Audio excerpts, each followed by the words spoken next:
mais familiarizados com o sistema, né, com o sistema do Enem, como também para a vida, né, conhecimento que a gente leva para a vida. Meu nome é Dijane Azevedo, eu sou professora, né, do IFRN, e é o nosso segundo vídeo, né, aqui no meu canal, nossa segunda aula acerca, né, do Enem, de acerca da tecnologia da informação e comunicação para o Enem. Hoje, basicamente, nós iremos aprender, como vocês sabem, né, eu adoro o Bob Esponja, então eu sempre coloco o Bob Esponja nos meus slides, sempre, né, ele me acompanha para a vida inteira, né? Hoje nós iremos aprender sobre as tecnologias da informação e comunicação, mais voltado para a questão, para o responder questões. Na aula passada, né, tá aqui no vídeo, né, quem ainda não viu, pode acompanhar, tá, através do meu canal. Nós temos na aula 1, abordamos tanto a questão da literatura, acerca das tecnologias da informação e comunicação. A gente abordou desde técnica, a informação, a comunicação, a tecnologias da informação e comunicação, tá? Nós fizemos todo um apanhado sobre estes assuntos, sobre esta temática. Também respondemos algumas questões, né? Questões sempre voltadas ao Enem, questões do próprio Enem, na verdade. E hoje, como nós já falamos um pouco, né? Claro que eu não falei tudo, mas nós falamos um pouco sobre essas tecnologias da informação e comunicação na aula passada, de uma forma bem geral e bem enxuta, na verdade, né? Porque se eu fosse falar sobre as tecnologias da informação e comunicação, como deve ser falado, eu iria ficar aqui até o final do ano e a gente não ia falar tudo o que tem a ser dito sobre esta temática. Mas como nós já iniciamos, né, demos uma boa introdução na aula passada, para esta aula que eu pensei em, de fato, somente responder questões, porque a gente fica só naquela teoria, e a gente tem pouca prática.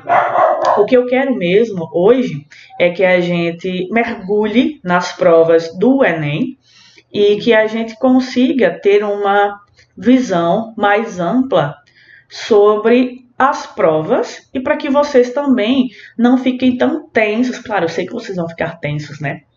Mas que vocês não fiquem tão tensos assim quando forem realizar as provas, né, do Enem. Então, como eu falei, nós vamos hoje, nada de teoria, só responder mesmo questões. E como eu venho sempre batendo nessa tecla, vamos utilizar a técnica de análise e expressão textual. Por que utilizar essa técnica? Porque é uma técnica muito importante e que através dela, claro, obviamente, vocês vão ler o texto inteiro, tá, das questões, fora de cogitação, não ler os textos, né? Nós temos que ler. Entretanto, quando a gente faz o uso da análise e expressão textual, deixa o nosso texto mais mastigado, vamos dizer assim. Por que mais mastigado? Porque a gente vai capturando tanto palavras-chave, como também frases, que são frases-chave para o nosso texto. E a partir dessas palavras e frases-chave, a gente consegue formular uma ideia central sobre do texto, né? Então, é uma técnica super importante, já venho batendo nesta tecla desde a aula passada, né? Que vocês, poxa, vamos usar análise e expressão textual, porque é muito importante e ajuda bastante, tá? Então, vamos para a nossa primeira questãozinha do Enem. Essa questão é de 2010, tá? A internet que você faz. Uma pequena invenção, a Wikipédia, mudou o jeito de lidarmos com informações na rede. Ó, já achei uma palavrinha-chave aqui, né? Temos a questão da Wikipédia. Tá aqui. Opa, deixa eu voltar, perdão. Temos a questão da Wikipédia e temos informações na rede. Tá bom. Wikipédia, informações na rede. Temos duas palavrinhas-chave. Trata-se de uma enciclopédia virtual colaborativa. Ó, 3 palavras-chave já. Tenho Wikipédia, informações na rede, enciclopédia virtual colaborativa. Ó, aqui eu já estou formulando uma certa ideia sobre isso, que é feita e atualizada por qualquer internauta que tenha algo a contribuir. Em resumo, é como se você imprimisse uma nova página para a publicação desatualizada que encontrou na biblioteca. Só nessa frase, só nesse parágrafozinho, eu já consegui encontrar algumas palavras-chave. Eu não vou ler o texto 2 vezes, mas eu recomendo que vocês leiam 2, 3, 4 vezes a quantidade que vocês acharem necessários, tá? Eu não vou ler porque senão a gente vai ficar muito tempo, vai ser um vídeo muito extenso. E eu já tenho uma leitura prévia sobre os textos que eu vou mostrar para vocês hoje, né? Então, eu não vou ficar lendo várias vezes, fica um pouco cansativo. Mas vamos lá. Nessa primeira leitura que eu tive do primeiro parágrafo, eu consegui já capturar algumas palavras-chave, como vocês puderam muito bem ver, notar também, que foi Wikipédia, informações na rede e agora enciclopédia virtual colaborativa. Ainda tem outra. Ele fala que qualquer pessoa, né, ela pode ser feita, ela pode ser atualizada por qualquer internauta. Ó, já temos uma certa formulação de ideia aqui, né, no meu primeiro parágrafo. Acho que eu já resumi o meu primeiro parágrafo. Onde eu tenho o Wikipédia, que é uma enciclopédia virtual colaborativa, que é feita e pode ser atualizada por qualquer internauta que tenha algo a contribuir. Ok, beleza. Tenho minha primeira formulação de ideia, né? Vamos para o segundo parágrafo. Antigamente, quando precisávamos de alguma informação confiável, tínhamos a enciclopédia como fonte segura de pesquisa para trabalhos, estudos e pesquisa em geral. Contudo, a novidade trazida pela Wikipédia nos coloca em uma nova circunstância, em que não podemos, né, confiar integralmente no que lemos. Tá bom, não posso confiar em tudo que eu leio na Wikipédia, porque tá lá no primeiro parágrafo, né? Tô no segundo, mas essa resposta eu encontro no primeiro parágrafo. Eu não posso confiar 100%, porque qualquer pessoa, ele fala, né? Qualquer internauta pode realizar uma modificação ali no que está escrito. Vamos para o terceiro parágrafo. Por ter como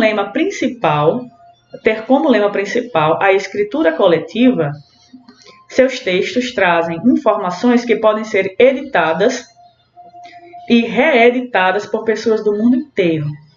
Ou seja, a relevância da informação não é determinada pela tradição cultural, como nas antigas enciclopédias, mas pela dinâmica da mídia. Tá, por que essa dinâmica nesse terceiro parágrafo? Esta dinâmica acontece porque qualquer pessoa de qualquer lugar do mundo pode editar o meu texto, né? Ó, já super formulei, super resumi o meu textinho. Nem cheguei no parágrafo ainda, né? Mas vamos ler para a gente formular de uma vez só, de uma vez contínua. Assim, questiona-se a possibilidade de serem encontradas informações corretas entre sabotagens deliberadas e contribuições erradas. Resumindo o meu texto, né, que eu já encontrei, lembrando, eu utilizei análise e expressão textual. Eu fiz isso lá no meu primeiro parágrafo, fiz no segundo, fiz no terceiro e agora eu fecho com o meu quarto parágrafo. Resumindo o meu texto, eu nem fui ainda para as minhas questões, as minhas alternativas. Resumindo o texto que a gente acabou de ler, né, o texto do Noé, da revista Pense. A Wikipédia, ela é uma enciclopédia virtual colaborativa que pode ser criada e atualizada por qualquer internauta de qualquer lugar do mundo. Basicamente, é isso que ele fala, que como ela é algo que alguém pode tem textos, né, que qualquer pessoa pode realizar uma modificação, ou seja, uma atualização, ele não acredita que ela seja 100% confiável. A gente tem que ficar sempre com aquela pulguinha atrás da orelha, né, sempre pensando, poxa, mas será que isso aqui é verdade? Vamos conferir em outro lugar, né, tá aqui nesse portal, mas qualquer pessoa pode modificar, então vamos procurar em outro lugar para ver se a gente consegue, para ver se essa informação ela condiz realmente com a realidade. Vamos para as nossas alternativas. De novo, vamos utilizar a técnica de análise e expressão textual na minha própria questão, tá? Olha, as novas tecnologias de informação e comunicação, como a Wikipédia, têm trazido inovações que impactaram significativamente a sociedade. Verdade? A respeito desse assunto, o texto apresentado mostra que a falta de confiança na veracidade dos conteúdos registrados na Wikipédia, vamos para o nosso análise expressão textual na questão, né? A respeito desse assunto, lá que a Wikipédia, ela trouxe inovações, né, que contribuíram para a sociedade, tá bom? O texto apresentado mostra que a falta de confiança na veracidade de conteúdos, ele quer saber sobre essa falta de confiança na veracidade, né, dos conteúdos registrados na Wikipédia. Então vamos lá, vamos para as nossas alternativas. Alternativa A. Acontece pelo fato de sua construção coletiva possibilitar a edição e reedição das informações por qualquer pessoa no mundo inteiro. Olha, só em ler essa alternativa eu já fico um pouco balançada por ela, né? Por quê? Porque fala no texto que a Wikipédia é uma construção coletiva. Ok, tá aqui na nossa alternativa, que possibilita a edição e reedição de informações. Também está lá no nosso texto. Por qualquer pessoa no mundo inteiro. Também está no nosso texto isso, Nós temos 3 palavrinhas-chave que a gente achou lá no texto, né? E voltando, na minha questão ele pede a respeito desse assunto, de ser algo significativo, né, para a sociedade de inovações. A respeito desse assunto, o texto apresentado mostra que a falta de confiança na veracidade dos conteúdos, falta de confiança na veracidade dos conteúdos. Por que acontece essa falta de confiança? Encontramos a palavra central da nossa questão. Mas vamos para as outras. Alternativa B. Imita a disseminação do saber, apesar do crescente número de acessos ao site que a abriga por falta de legitimidade. Fala sobre isso no texto. Fala que imita a disseminação do saber, apesar do crescente número de acessos que a abriga. Não fala nada disso no nosso texto, então a gente vai eliminar essa questão, né, essa alternativa, na verdade, porque sequer fala sobre isso no nosso texto. Vamos para a alternativa B. Ocorre pela facilidade de acesso à página, o que torna a informação vulnerável, ou seja, pela dinâmica na mídia. Tá bom, realmente nós temos facilidade lá na página, tá, mas isso aumenta a desconfiança das pessoas? Não fala isso no texto, né? O que torna a informação vulnerável. Poxa, mas porque o site tem muita facilidade de acesso, quer dizer que torna a informação vulnerável por isso? Por causa da dinâmica da mídia? Lá ele fala no nosso texto, né, sobre dinâmica da mídia, que está aqui, mas não tem nada a ver com a relevância da informação lá na nossa questão, né? Então, essa questão a gente já vai eliminar. Alternativa D. Ressalta a crescente busca das enciclopédias impressas para as pesquisas escolares. Poxa, ele realmente fala sobre as enciclopédias impressas, né? Mas pelo fato de existir a Wikipédia, então cresceu o número de busca pelas enciclopédias impressas. A gente sabe que na nossa realidade isso não condiz, né? Isso não condiz com a nossa realidade. E quando a gente vai ler o texto, lá no meio do texto, ele fala aqui muito pelo contrário. Se há muitos acessos ao site da Wikipédia, né, que é como se fosse uma enciclopédia virtual, e diversas pessoas podem tanto visitar, como alterar e como inserir informações nessa enciclopédia, então não condiz com a realidade do nosso texto, né? A alternativa revela o desconhecimento do usuário, impedindo-o de formar um juízo de valor sobre as informações. Revela o desconhecimento do usuário. No nosso texto não aborda nada sobre isso. Como não aborda nada sobre isso, tá? Recomendo. Qualquer dúvida nas questões, recorre ao texto. Sempre recorre ao texto. Recorre ao texto. Não, ou melhor, recorre ao enunciado da questão. Não conseguiu formular a sua ideia, recorre ao texto novamente. Vai recorrendo às palavrinhas-chave que vocês acabaram grifando, tá bom? Vamos novamente, né? A única alternativa que sobrou para a gente foi a alternativa A.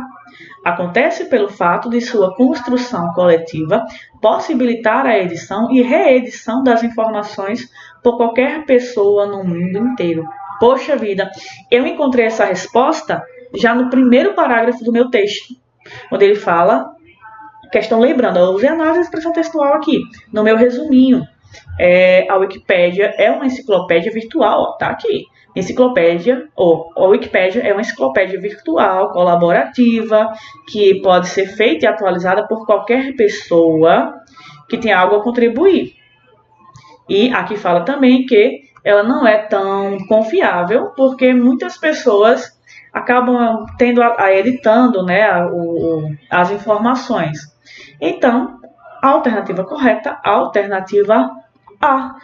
Nada muito difícil, né, nessa questão. Questão relativamente muito simples, por sinal, de fácil entendimento. E que a gente consegue fazer essa ligação entre o texto, a questão, a alternativa correta. Nós fomos por, a princípio, né, fomos por eliminação. A gente não foi tentando encontrar já de cara a resposta correta, né? A gente foi eliminando as que a gente acreditava que não condizem de forma alguma com o texto. Tranquilo, né? Vamos para a nossa segunda questão. Olha, no Enem, quando cai, geralmente, questões sobre tecnologias da informação e comunicação, sempre vai ter alguma questão sobre internet, sobre redes sociais. Poxa, nós estamos em 2019, então o que nós mais temos hoje são redes sociais, né? Blogueiros, youtubers, enfim. E a exposição, nossa exposição na rede, né? Então, o que acontece? Geralmente caem muitas questões sobre a internet. Quando eu falo internet, eu estou falando redes sociais, estou falando da questão de softwares, não, perdão, de rede colaborativa. Quando cai assim, rede colaborativa, rede de computadores, está falando de internet, basicamente, tá? Vamos ao texto, questão de 2012. O internetês na escola. O internetês, expressão grafolinguística criada na internet pelos adolescentes na última década, foi durante algum tempo um bicho de 7 cabeças. Para gramáticos e estudiosos da língua. Encontrei algumas palavras-chave já. Internetês, uma nova expressão, né, de linguagem criada pelos internautas, né, pelos jovens. Tá bom? E deu uma super dor de cabeça para os professores, né, para os gramáticos e estudiosos. Vamos continuar. Eles temiam que as abreviações fonéticas, onde casa vira casa, né, KSA, e aqui vira aqui, AKI, comprometessem o uso da norma culta do português para além das fronteiras cibernéticas, né, ou cibernéticas, enfim. Eu já encontrei algumas palavrinhas-chave só nessas primeiras orações que nós tivemos aqui, primeiras frases que nós tivemos no texto. Quais seriam? Eu sei que eu tenho o internetês, que foi uma expressão criada por jovens, né, para conversarem na internet, uma linguagem própria, literacia digital, né, aí a gente pode encontrar, que está lá no primeiro vídeo, tá? Que tiver dúvidas, eu explico super direitinho sobre a literacia digital no nosso primeiro vídeo da aula 1, ok? Fala também que alguns professores ou estudiosos da língua, né, eles tiveram alguma preocupação se essa nova forma de linguagem iria comprometer o uso da norma culta do português. Ponto. Beleza, já estou formulando alguma ideia aqui na minha cabeça. Mas, ao que tudo indica, o temido internetês não passa de um simpático bichinho de uma cabeça só.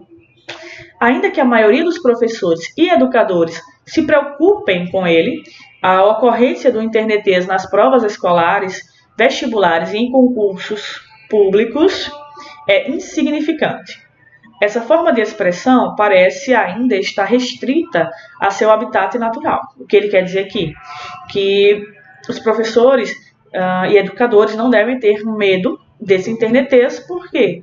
Porque ele só é utilizado na própria internet, no seu ambiente, né, de nascimento.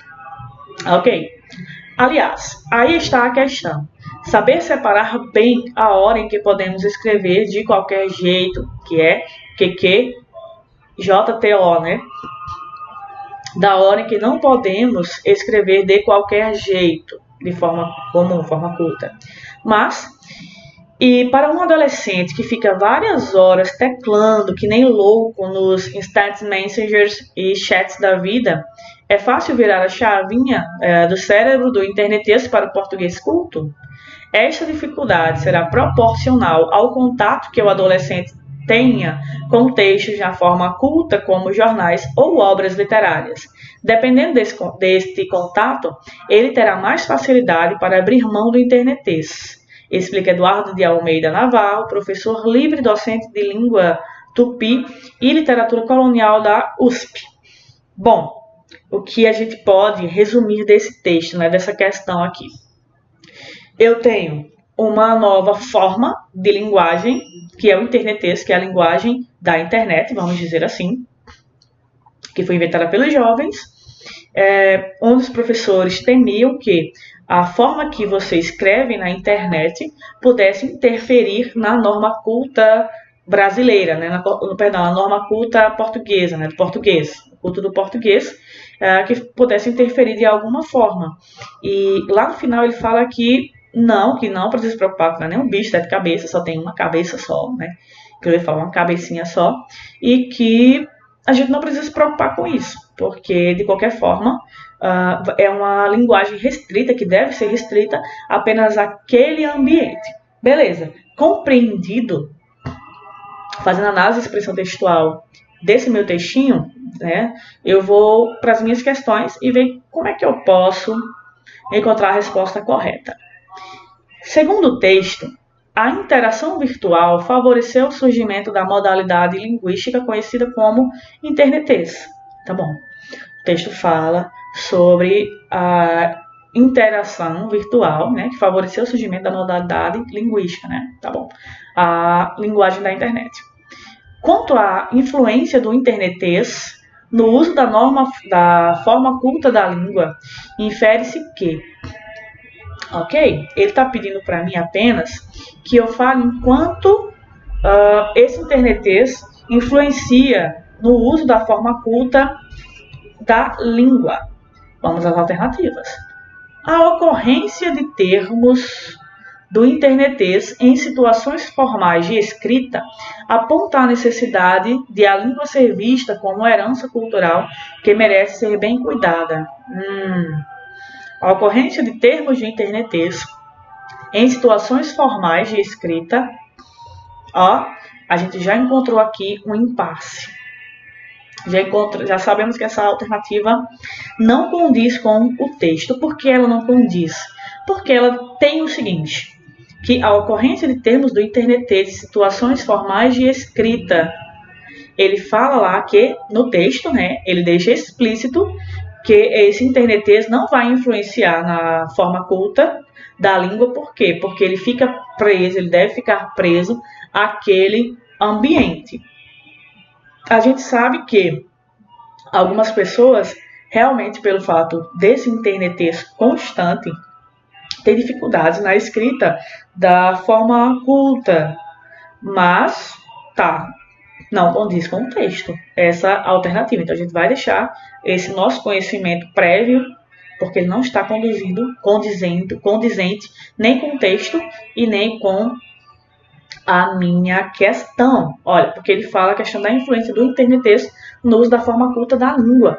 Vamos eliminar a alternativa A. Vamos para B. A dificuldade dos adolescentes para produzirem textos mais complexos é evidente. Sendo consequência da expansão do uso indiscriminado da internet por este público.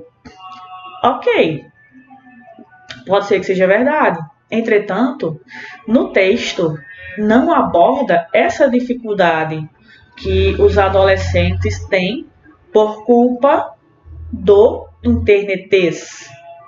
Então, a gente vai eliminar essa questão, porque não condiz nem com o texto e muito menos com o enunciado da questão, né? A alternativa C. A carência de vocabulário culto na fala de jovens tem sido um alerta quanto ao uso massivo da internet, principalmente no que concerne a mensagens instantâneas. Tá bom, a gente sabe que isso existe, mas está no texto. Não está no texto. A gente viu que ela não está dentro do texto. Então, a gente vai eliminar essa questão. Essa alternativa. A alternativa D. A criação de neologismos no campo cibernético é inevitável e restringe a capacidade de compreensão dos internautas quando precisam lidar com a leitura dos textos formais. Poxa vida! No meu texto, né, o texto do autor, ele não fala sobre isso. Ele fala, sim, sobre a criação de neologismos, mas ele não expõe em momento algum do texto que existe uma dificuldade, né, vai restringir a capacidade de compreensão dos internautas. Então, a gente vai eliminar essa questão. Vamos para a última alternativa. Essa alternativa. Vamos para a última alternativa. A alternativa é a alternância de variante linguística é uma habilidade dos usuários da língua e é acionada pelos jovens de acordo com suas necessidades discursivas. Vamos ler novamente para a gente compreender essa alternativa.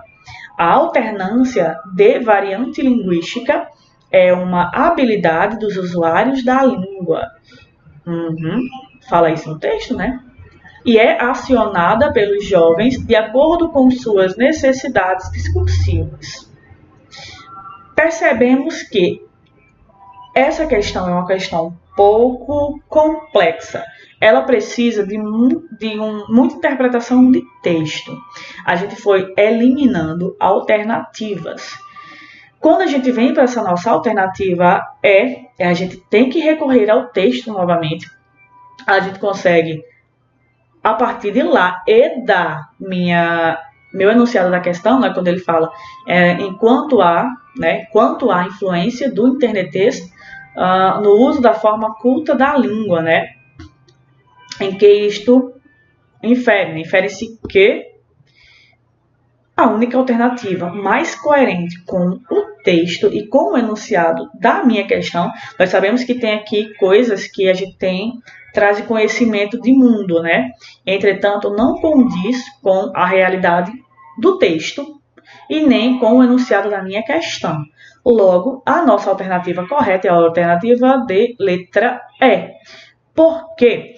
Porque quando a gente for recorrer novamente ao texto, deixa eu voltar, quando a gente recorre novamente ao texto, a gente percebe, né, no teor central, né, no centro desse texto, que nós temos o internetês, que o internetês é uma nova linguagem criada por jovens que iniciaram a utilizar a internet para que eles foram abreviando algumas palavras ou utilizando formas mais simples para se comunicar de forma mais rápida para conseguir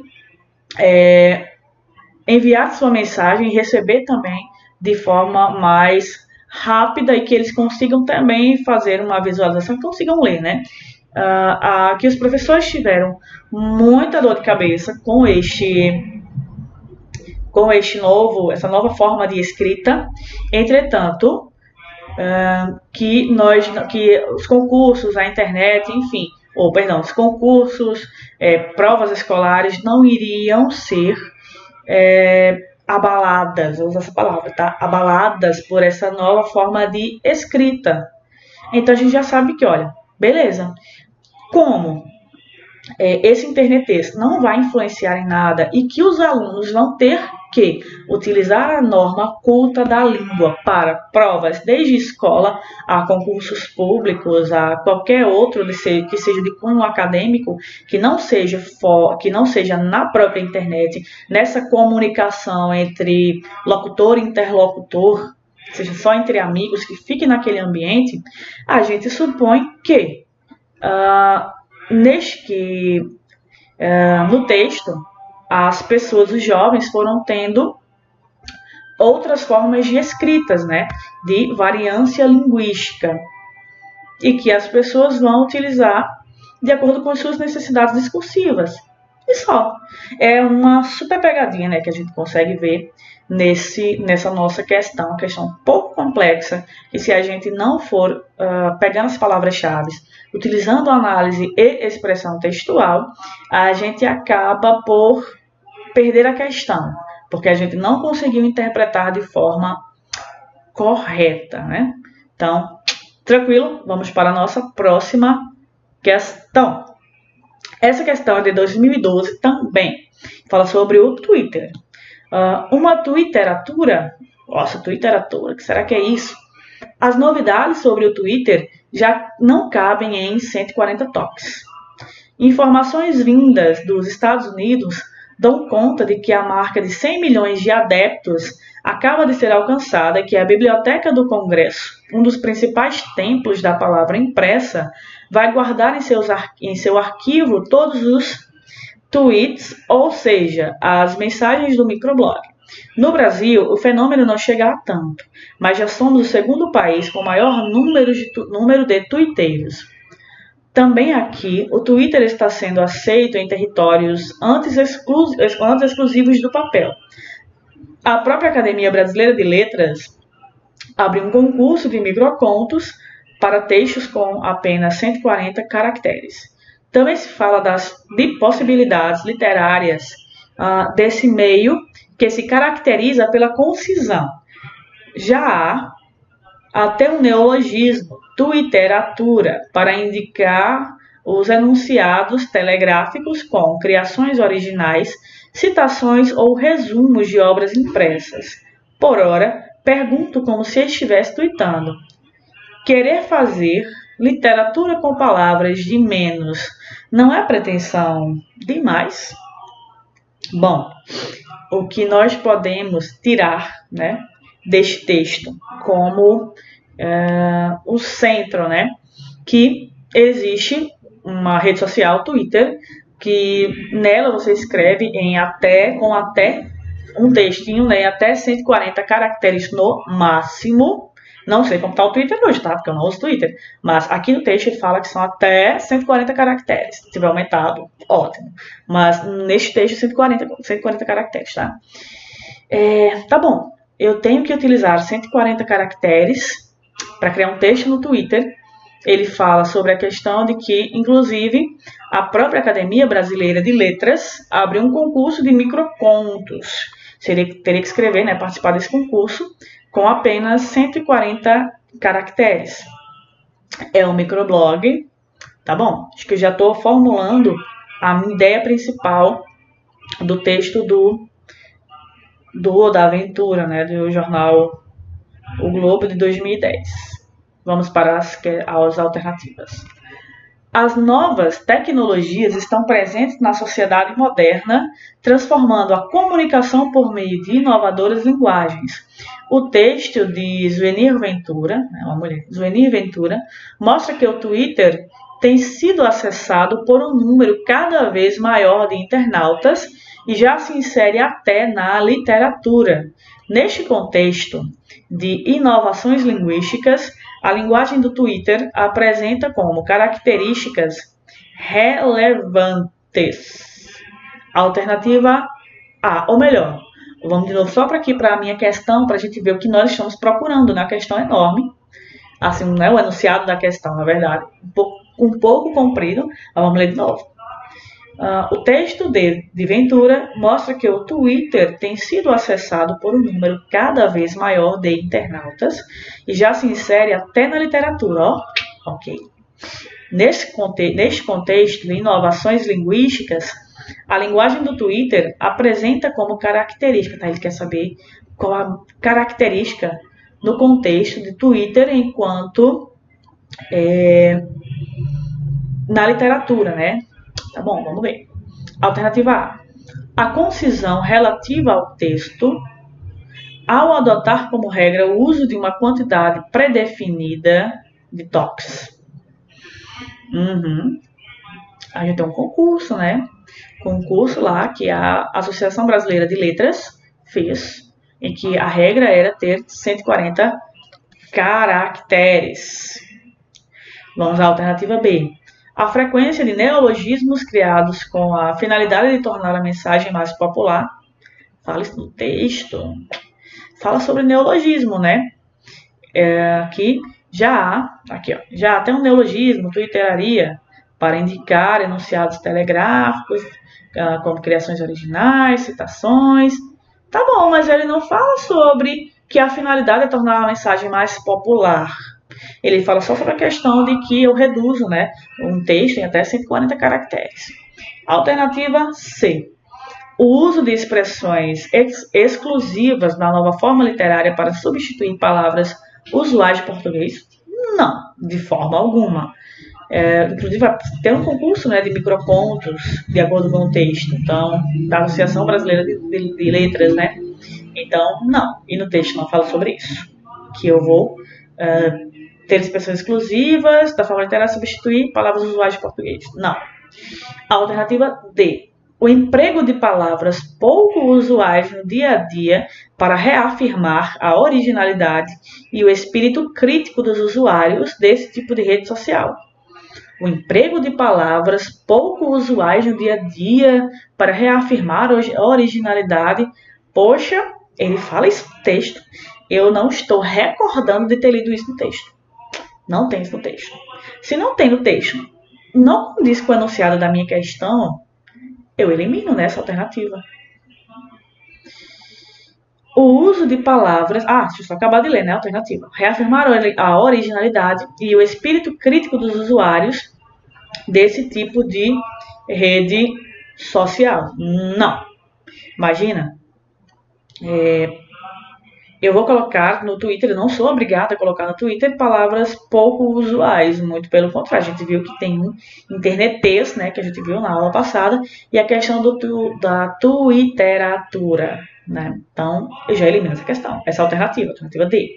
Vamos para a nossa alternativa E. O uso de palavras e expressões próprias da mídia eletrônica pode restringir a participação de usuários. Meu Deus! Sequer fala sobre isso no texto, muito pelo contrário, ele exalta essa questão de expressões próprias, né? Então a gente já sabe que essa alternativa é uma alternativa que nós iremos descartar. Então, a nossa alternativa correta é a alternativa de letrinha A. Por quê? Porque ele fala o seguinte: a concisão relativa ao texto, ao adotar como regra o uso de uma quantidade predefinida de toques. Não é isso que tem no Twitter. Independente da forma como você escreve, você tem uma quantidade predefinida de toques. Isso condiz com a realidade. Quando eu vou de novo pronunciar da minha questão, olha, nesse contexto de inovações linguísticas, a linguagem do Twitter apresenta como característica relevante a concisão relativa ao texto, né? A característica maior do Twitter é ter uma quantidade pré-definida de 140 caracteres. Então, nós eliminamos as outras alternativas e a alternativa mais condizente com o enunciado da minha questão e também com o texto é a minha alternativa A. A concisão relativa ao texto, ao adotar como regra o uso de uma quantidade pré-definida de toques, independente da linguagem que você utilize. Questão fácil, relativamente fácil. Entretanto, precisa de muita interpretação de texto, né? Nesse caso aqui, muita interpretação de texto. Lembrando, eu tô com dúvida, poxa, eu tô com dúvida, não sei se é essa, vamos recorrer ao texto de novo, tá? O texto e o enunciado da questão é quem vão nos salvar na hora de realizar a prova do Enem, tá?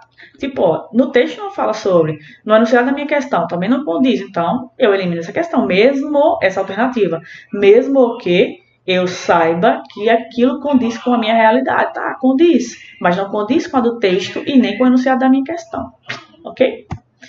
Próxima questão, nós temos uma questão do ano de 2019, né, no ano passado, onde nós temos aqui, só em ver eu já consigo visualizar alguns perfis de internautas. Nesses perfis de internautas, nós temos, são infográfico, né? Nós temos o turista, né? O turista em tempo integral, posta o ano inteiro fotos das férias, o baladeiro Vida Louca, que quase dá para escutar uhul pelas fotos de bebidas e pista de dança, o bem relacionado de ocasião, né? Que descobriu quem é o famoso e aparece na foto naquela hora. A mãe orgulhosa demais, que faz fotos do filho, né? E coloca na web. A única bem-amada, que só ela tem o parceiro mais especial, né? Aquele presentinho de Deus. O exibido humilde, que exibe mesmo falando que ele não quer dar dicas sobre o sucesso, mas acaba dando, e gosta realmente de se exibir. Temos o gourmet de aparências, que sou eu, tá? Eu tenho esse perfil de gourmet, né, de gourmet de aparências. Eu gosto sim de tirar fotos da comida, né? Acho bacana, eu gosto, então eu clico o prato, né? E ponho nas redes sociais. E por fim, o lindo demais para não mostrar que acha que o cabelo tá bem, que tá ótimo e tal, e que sempre quer estar se mostrando nas redes sociais. Nós temos aqui perfis de redes sociais, né? De pessoas que compõem redes sociais. Vamos para as alternativas. De acordo com esse infográfico, as redes sociais estimulam diferentes comportamentos dos usuários que revelam alternativa A, exposição exagerada dos indivíduos, alternativa B, comicidade ingênua dos usuários, alternativa C, engajamento social das pessoas, alternativa D, disfarce do sujeito por meio de avatares, alternativa E, autocrítica dos internautas. Vamos novamente. De acordo com esse infográfico, as redes sociais estimulam diferentes comportamentos dos usuários. Eu acho que essa questão está super fácil já, né? Redes sociais, a gente viu aqui no perfil das pessoas que elas gostam de se exibir. A questão pede no geral, né? Eles gostam de se exibir. Então, quando a gente vai para as questões, vamos começar de baixo para cima, tá? Na minha alternativa A, autocrítica dos internautas, poxa, não tem nenhuma autocrítica. Eu tenho então já elimino, né? Eu tenho um disfarce do sujeito por meio de avatares? Não. Pegadinha isso daqui, tá? Porque a gente pode, quando voltar na questão, ver essas figurinhas e a gente pode achar que, não sei, a gente já tá com a cabeça super pesada, né? Questões com textos gigantes e a gente acaba não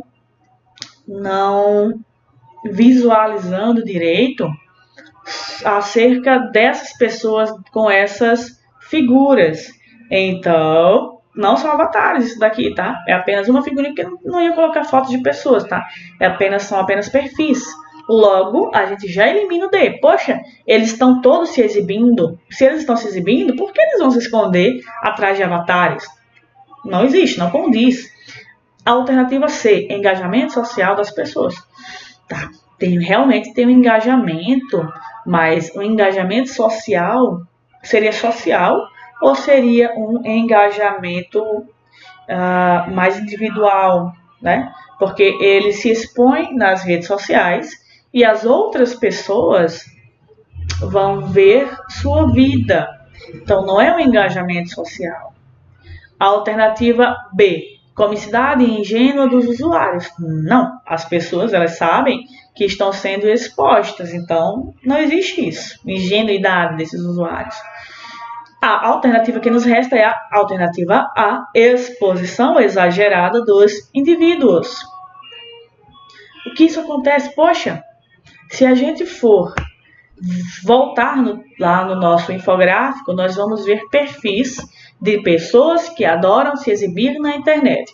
Se elas adoram se exibir e exibir os outros e objetos também, né, como a questão da comida, do filho, dos famosos e lá do presentinho de Deus, quando a gente vai analisar o infográfico, a gente percebe que tem exposição. Tá bom, tem exposição aí de pessoas, enfim, de alguém. Aí ele fala sobre redes sociais. O que as redes sociais estimulam, né? Diferentes comportamentos. Se eu estimulo diferentes comportamentos, no meu infográfico, ele fala sobre exibição de pessoas massiva, né? De pessoas, exibição massiva de pessoas, nos resta a exposição exagerada dos indivíduos. Uma questão super fácil, mas que também depende de interpretação de texto. No nosso caso, texto de imagem também, né? Questão simples, relativamente muito simples. Vamos para a nossa próxima questão. Essa questão também é do ano de 2019, tá? Onde eu tenho um texto um pouco comprido, né? Acerca de softwares livres. O texto do Branco, que está lá no livro do Castells e do Cardoso, né? Nesse meu texto, antes de iniciar a leitura com vocês, a gente percebe que o que acontece aqui? Eu tenho um software livre. Poxa, o que é um software livre, afinal? O software livre, ele é um programa de computador, tá? Onde eu, enquanto usuário, eu não compro, ele é gratuito. Eu, enquanto usuário, tenho um conhecimento de linguagens de programação. Então, eu sei que se eu for utilizar aquele software gratuito, eu vou ter acesso ao código-fonte deste software. E eu posso modificar, fazer da forma que eu quero, posso deixar na cor que eu quero, do jeitinho que eu quero. Eu vou realizando essas modificações, tá? Claro, eu não posso vender, porque o código-fonte não é meu, a não ser que eu tenha autorização da pessoa para isso, né? Eu não posso pegar um software e vender. Bom, ao menos não seria ético. Nada impede, de fato, né? Mas não é ético. Você vender um código que não é teu, né? Você tem que criar o teu próprio código. Mas, vamos dizer, nós temos um pacote do Microsoft Office, por exemplo. Ele é pago, ele não é livre. Eu não tenho acesso ao código-fonte dele. Diferente de um LibreOffice, que também é bem parecido com o pacote Office, mas ele é livre e ele é gratuito.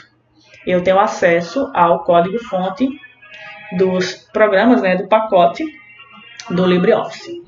Compreendido que é software livre, ai meu Deus, vai que caia na questão do Enem, por que não caiu nessa questão, né, em 2019? Por que não poderia cair este ano também, em 2020, né, sobre questão de softwares? Vamos lá. Software livre é qualquer programa de computador construído de forma colaborativa via internet, por uma comunidade internacional de desenvolvedores independentes. Como assim? Já tenho minhas palavrinhas-chave aqui. Software livre, tenho construído de forma colaborativa por uma comunidade. Tá bom, comunidade internacional, né? Então qualquer pessoa do mundo inteiro pode fazer isso comigo. Ok, já tenho palavrinhas-chave aqui. São centenas de milhares de hackers que negam sua associação com os violadores de segurança. Hackers. Outra palavrinha-chave. Esses desenvolvedores de software se recusam a reconhecer o significado pejorativo do termo e continuam usando a palavra hacker para indicar alguém que ama programar e que gosta de ser hábil e engenhoso.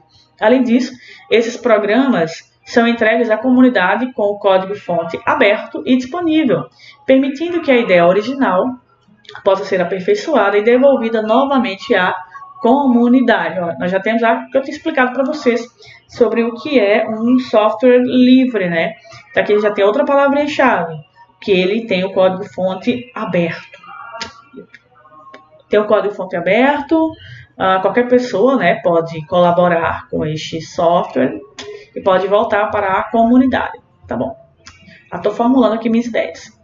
Nos programas convencionais, o código de programação é secreto e de propriedade da empresa que o desenvolveu, sendo quase impossível decifrar a programação.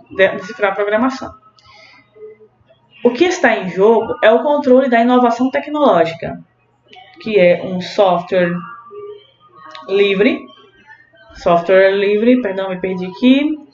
É uma questão de liberdade de expressão e não apenas uma relação econômica.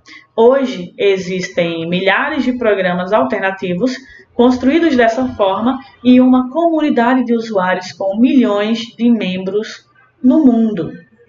Tá bom, a gente já viu que temos software livre, temos uma comunidade colaborativa, temos também a questão de que eu posso ter acesso ao código-fonte desse software livre.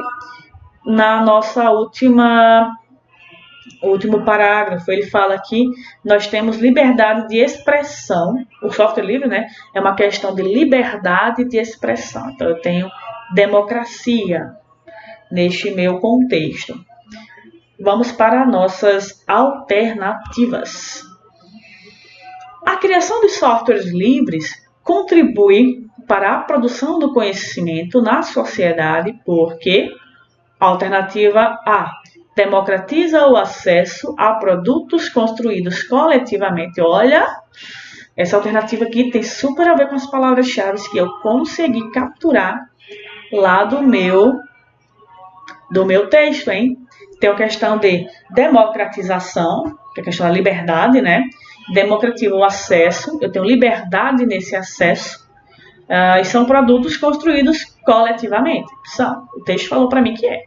Vamos para a alternativa B. Complexifica os sistemas operacionais disponíveis no mercado. Poxa, o texto fala de sistemas operacionais? Não me lembro de sistemas operacionais do texto abordar a palavra sistemas operacionais. Que complexifica, no nosso cotidiano, né, irá se complexificar. Por quê? Porque eu tenho softwares pagos e eu tenho softwares livres. Eu posso optar por não pagar, né, e ter o meu software livre, que vai fazer as mesmas coisas que um software pago vai fazer. Eu sei que isso existe, entretanto, não condiz com o texto, tá? Lembrando, a gente foca no texto e no enunciado da questão. A alternativa C. Qualifica um maior número de pessoas para o uso de tecnologias. Ele fala lá... Não, né? Ele fala dos hackers, que já estão qualificados. A alternativa D. Possibilita a coleta de dados confidenciais para seus desenvolvedores. No texto não fala isso. Sobre desenvolvedor, sobre essa questão de confiabilidade que eu coleto, né? Dados dos desenvolvedores, que o software coleta. Não fala isso. A alternativa E. Insere profissionalmente os hackers na área de inovação tecnológica. Poxa, os hackers já estão inseridos.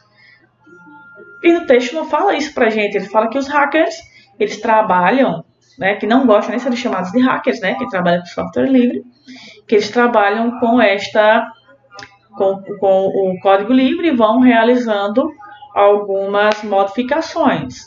Mas isso não é um crime que eles estão cometendo, né? Então, nossa alternativa não é alternativa condizente com o nosso texto. A única alternativa que, de fato, condiz com a realidade do texto e do enunciado da minha questão é a nossa alternativa A. Ela democratiza o acesso a produtos construídos coletivamente. É a única alternativa que vai condizer, ela é a única, não a única verídica, mas é a única verídica que condiz com o meu texto. Isso aqui é super simples, super fácil, onde eu já encontrei aqui no meu último parágrafo, né? Onde eu falo a questão da liberdade de expressão com o software livre, né? Quando eu faço uso do software livre. Então, a alternativa A democratiza o acesso a produtos construídos coletivamente. Vamos para a nosso próximo texto, nossa próxima questão, que é uma questão de 2019 também, onde eu tenho o texto expostos na web desde a gravidez. condiz, a gente já viu aqui já 3 questões de 2019, ambas falando sobre redes sociais, sobre exposição na internet. A gente viu lá, né, do infográfico, vimos outra questão e estamos vendo essa questão aqui.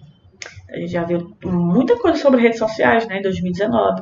Por que não arriscar uma temática de redação com redes sociais também, ou com exposição exacerbada, né?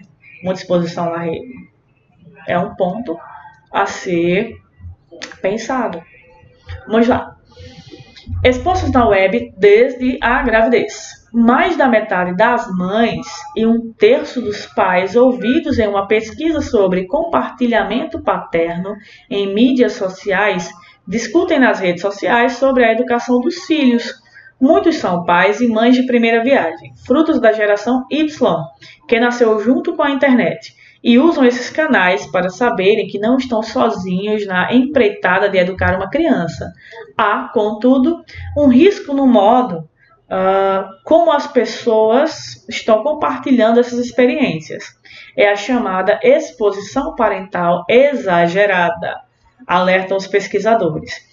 De acordo com os especialistas no assunto, se você compartilha uma foto ou vídeo do seu filho pequeno fazendo algo ridículo por achar engraçadinho, quando a criança tiver seus 11, 12 anos, pode se sentir constrangida. A autoconsciência vem com a idade. A exibição da privacidade dos filhos começa a assumir uma característica de linha do tempo, e eles não participaram da aprovação ou recusa quanto à veiculação desses conteúdos. Assim, quando a criança cresce, sua privacidade pode já estar violada. Nós percebemos com esse texto, que eu trago as palavrinhas-chave, tá? Fala sobre exposição na rede, exposição de crianças na rede social também. Essas crianças não foram sequer consultadas para saber se elas queriam ter sua imagem exposta na internet, né? A gente já viu que nós temos questão de exposição e de exibição da privacidade, né? Quebra de privacidade. Já encontrei algumas palavrinhas-chave para formular as minhas ideias. Vamos para as alternativas. Sobre o compartilhamento parental excessivo em mídias sociais, o texto destaca como impacto alternativa A, alternativa A, interferência das novas tecnologias na comunicação entre pais e filhos. Poxa, fala sobre essa interferência, mas eu vou ler primeiro as alternativas e a gente vai chegar a um consenso. Alternativa B, desatenção dos pais em relação ao comportamento dos filhos na internet. A alternativa C, distanciamento nas relações entre pais e filhos é provocado pelo uso das redes sociais. A alternativa D, fortalecimento das redes de relações decorrente da troca de experiências entre as famílias. E a alternativa E, desrespeito à intimidade das crianças, cujas imagens têm sido divulgadas nas redes sociais. Vamos analisar essas minhas alternativas. Eu tenho na minha alternativa A. Ou melhor, vamos para o enunciado da questão, né? Primeiro, sobre o compartilhamento parental excessivo. Compartilhamento parental excessivo em mídias sociais. O texto destaca como impacto. Vamos lá, alternativa A. Interferência das novas tecnologias na comunicação entre pais e filhos. Poxa vida, ele fala de crianças com menos de 12 anos, de bebês, que os pais adoram expor a vida desses filhos, né? Então, se é um bebê, vai interferir na comunicação entre pai e filho? Não vai interferir. A gente viu que no texto ele não aborda nada sobre isso. A alternativa B, desatenção dos pais em relação ao comportamento dos filhos? Claro que não. E ele sequer fala sobre isso, comportamento dos filhos na internet. Ele não aborda. A alternativa C, distanciamento na relação entre pais e filhos é provocado pelo uso das redes sociais. A gente viu que não, né? essa alternativa C é muito parecida com a E. A gente percebeu que não existe esse distanciamento. A alternativa D, fortalecimento das redes de relações decorrentes de troca de experiências entre famílias.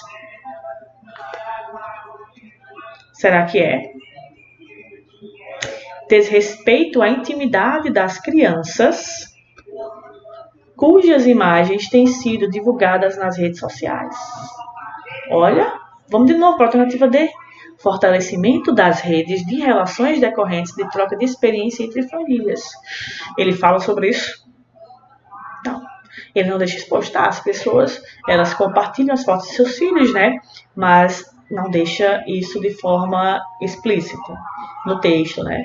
Entretanto, na alternativa E, eu tenho a questão do desrespeito à intimidade das crianças. Poxa, caramba, falou isso lá no meu texto, ó, lá no finalzinho. A exibição da privacidade dos filhos começa a assumir uma característica de linha de tempo e eles não participaram da aprovação ou recusa quanto à veiculação desses conteúdos. Assim, quando a criança cresce, sua privacidade pode já estar violada. Então, nossa alternativa correta é a alternativa de letra E. Por quê? Porque faz jus ao nosso texto. Os pais, né, esse compartilhamento parental excessivo, caramba, olha, sempre a gente tem que ler o enunciado, mastigar o enunciado da questão. Olha só, ele já entregou para a gente qual seria a resposta correta. Sobre o compartilhamento parental excessivo em mídias sociais, o texto destaca como impacto o desrespeito à intimidade das crianças cujas imagens têm sido divulgadas nas redes sociais, onde sequer eu tenho autorização dessas crianças para conseguir essa divulgação. Né? Os pais não perguntaram aos seus filhos se eles queriam se expor nas redes sociais. Então, a única alternativa correta é a alternativa E, que condiz tanto com o nosso texto, como também com o nosso enunciado da questão. Então, pessoal, por hoje é só, tá? Lembrando, eu retirei essas questões do descomplica.com.br, um site super legal, tem todas as provas do Enem, tá? Vocês podem consultar, podem já ir treinando também, tá bom? Então, até uma próxima vez, tá? A gente vai discutir mais questões e também vamos falar um pouco mais da teoria, né? Das novas tecnologias da informação e comunicação. Então, até a próxima e bom Enem a todos. Estudem bastante, tá? E lembrando, vamos fazer o uso de técnicas de leitura. Técnica que eu recomendo, análise e expressão textual. Uma técnica super legal que você consegue resumir